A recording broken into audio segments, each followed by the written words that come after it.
We begin here with a new message from one of Cuba's top officials. Cubans living abroad may soon be able to invest in private businesses on the island. The country's deputy prime minister announced a possible shift during an exclusive interview with NBC News today. The news comes as protests are continuing on the island amid a deepening economic and energy crisis. Shanae Amara is live at Loomis Park in Miami, where activists are rallying to support protesters, and they're reacting there to the news.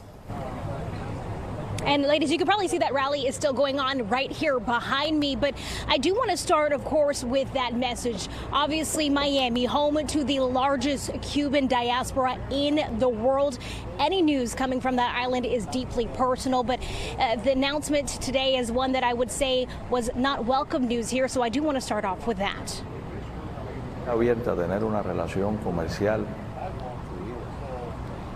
Cuba open to a commercial relationship. Those words from Cuba's deputy prime minister, a man considered the economic czar for Cuba, Oscar Pérez-Oliva Fraga. Now, he sat down with NBC News reporter George Solis to lay out a new economic vision for the island.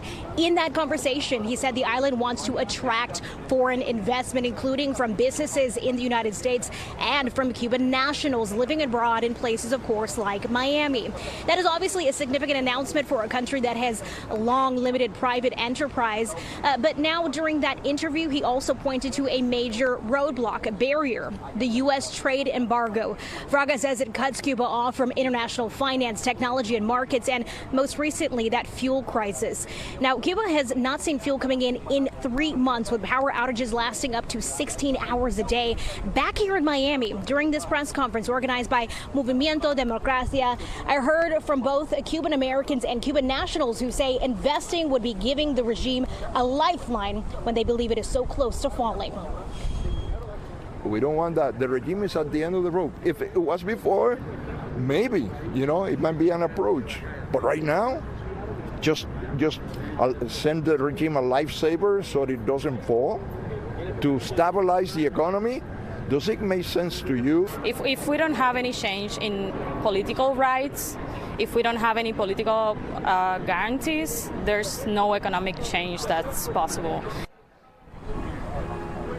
Well, they also addressed the Our America convoy organized by Mariela Castro, the daughter of Raul Castro.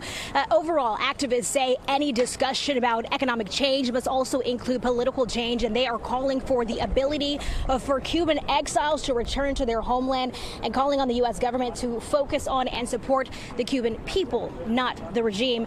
They also are calling to see an independent flotilla, basically a group of boats with a purpose, traveling together to deliver humanitarian aid to help the people of Cuba. We're going to dive deeper into all of these comments coming up in our evening newscast. For now, reporting live in Miami, Shanae Amara, NBC 6 News. We'll see you